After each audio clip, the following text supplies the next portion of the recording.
Alors, un autre sujet sur lequel tu te prononces souvent, c'est la dégradation du centre-ville, le manque d'attractivité, les difficultés auxquelles doivent faire face les commerçants du centre, dont tu fais partie. Ouais. Et là aussi, que faire? Que faire? Vaste question encore. T'aimes bien les questions compliquées. Ah, alors, que faire? Déjà, en fait, moi je réponds toujours aux gens qu'en fait on prend le problème à l'envers. On pense que le commerce est une cause, alors que le commerce est une conséquence. Le commerce, il s'installe et il prospère là où ça vaut la peine de s'installer. Et où est-ce que ça vaut la peine de s'installer?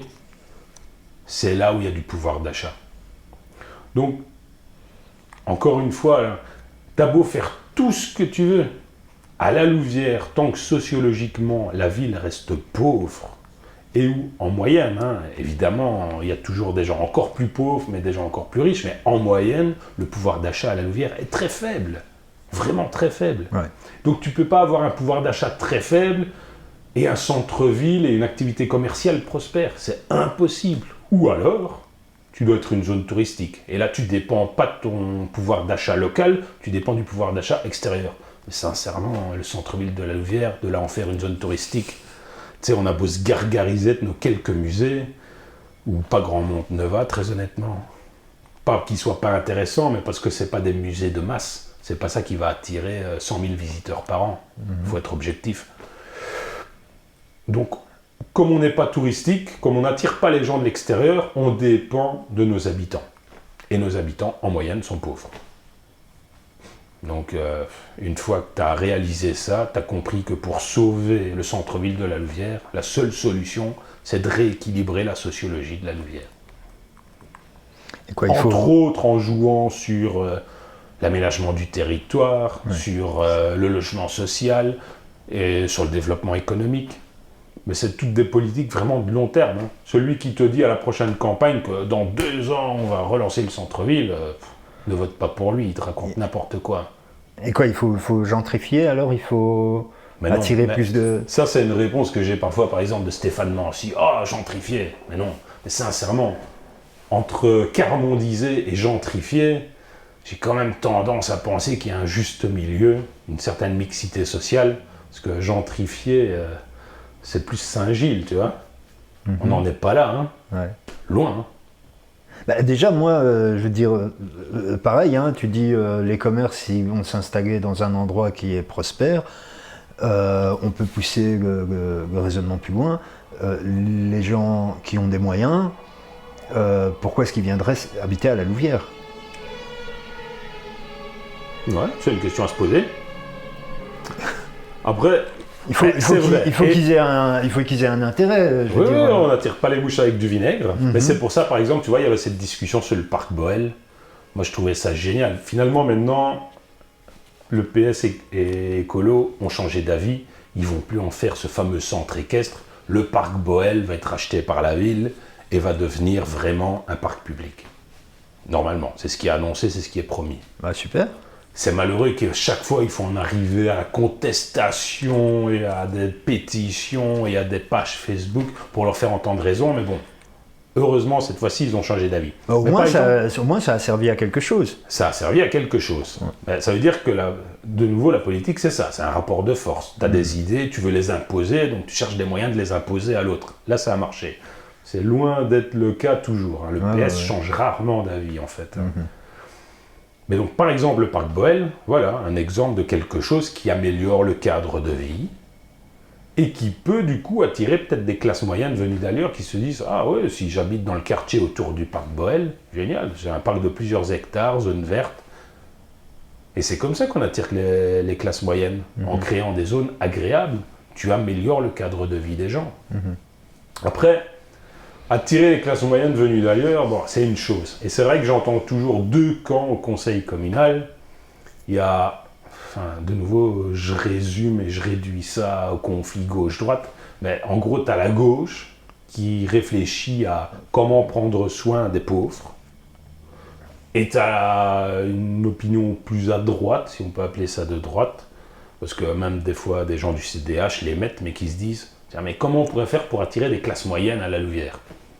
Ouais, mais j'ai envie de dire, entre les deux, il y a aussi quelque chose d'élémentaire que personne n'aborde.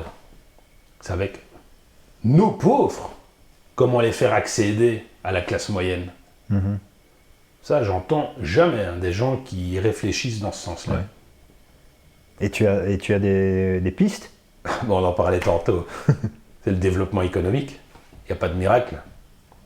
Toi, il n'y a qu'une chose qui te permet de te hisser économiquement et socialement. Pour moi, hein, c'est le travail. Certains rêveraient que ce soit les subventions, les allocations, comment on appelle ça? Le revenu universel. Non, pour moi, là on en arrive de nouveau à la valeur, pour moi, qui est primordiale, le mérite, le sens du travail. Pour moi, l'ascenseur social, ça passe par le travail. Encore faut-il qu'il y ait du travail pour les gens. Donc ouais, moi ça me fait mal au cœur quand je vois tous nos zonings qui sont parfois à moitié vides, même parfois plus qu'à moitié. Donc on a des zonings industriels qui sont vides. Et on en arrive à ce que je t'ai dit donc, tout à l'heure ironiquement, mais qui est une réalité. Les deux gros employeurs de la ville, c'est la ville et le CPAS. Donc au final, revitaliser le centre-ville, ça passe par attirer des investisseurs dans le zoning, en fait, finalement. Pour créer de l'emploi, pour enrichir les gens. Tu résumes fortement, mais pour moi, ça passe d'abord par la redynamisation économique. Oui, c'est ça. Et le réenrichissement des Louviérois. Il y avait une statistique qui était marquante et que j'avais partagée. C'est une statistique que sort tous les ans le ministère des Finances, qui est bien passé pour le savoir, parce que le ministère des Finances voit passer les déclarations fiscales. Et donc chaque année, le ministère, ou c'est tous les 2 ans plutôt, je ne sais plus, sort une statistique sur le revenu moyen des déclarations fiscales par commune, dans toute la Belgique. Ouais. La Louvière était la 13e commune la plus pauvre en termes de revenus fiscaux déclarés. Donc soit on est vraiment pauvre, soit à la Louvière, tout le monde fait du black et trichement sur sa déclaration. Ce que je pense pas. En moyenne, je pense vraiment qu'on est plus pauvre qu'ailleurs. Et il y a plein de statistiques qui le démontrent. Tu vois, si tu regardes les statistiques sur le RIS à la Louvière par rapport à la moyenne, je parle même pas nationale parce que ce serait tronqué de prendre par rapport à la moyenne nationale parce que fatalement, dedans, tu aurais la Flandre qui nous dépasse allègrement. Mais même par rapport à la moyenne wallonne, on est dépassé par rapport à la moyenne wallonne. Mais non, il n'y a pas de miracle. Si tu as une ville peuplée par des gens qui ne bossent pas et qui dépendent de la solidarité, non seulement c'est dramatique pour eux, c'est dramatique pour les finances publiques, et qui du coup doit investir là-dedans au lieu d'investir dans autre chose, au lieu d'investir dans le futur, au lieu d'investir dans l'éducation, au lieu d'investir dans les infrastructures, au lieu d'investir dans la transition écologique, dans tout ce que tu veux. Et surtout, ta question, c'était... Le développement commercial, oui, il n'y a pas de miracle. Ouais. Pas de pouvoir d'achat, pas de commerce. Ou alors des commerces bas de gamme, ce qui est le cas du centre-ville, qui, comme le centre-ville a tendance à se carmondiser, le visage commercial du centre-ville est de moins en moins sexy. Donc non seulement tu as des cellules vides, mais celles qui ne sont pas vides, c'est parfois du commerce bas de gamme. Oui, de plus en plus. Et après, je le reproche pas, le gars qui se lance, le Turc qui lance sa petite supérette turque, félicitations à lui, en tant qu'entrepreneur et petit commerçant, je lui dis bravo, c'est un confrère. Mais c'est quand même symptomatique que tu aies une supérette turque qui est quand même à classer dans les commerces, entre guillemets, avec tout le respect que j'ai pour ça, dans les commerces bas de gamme, et que tu le retrouves dans ce qui est censé être la principale artère commerçante de la Louvière, la rue Albert Ier, qui est notre artère commerçante principale, en principe. Et donc, quand tu vois des commerces bas de gamme commencer à s'installer là, c'est quand même le symptôme que la qualité baisse petit à petit. Ouais. Et ça, tu peux le contester, mais c'est un fait. À mon sens, de nouveau. Oui, bien sûr. Après, il y a eu une autre statistique, c'est le taux d'emploi par province. On a vu que le Hainaut était, si je me souviens bien, on était dernière province.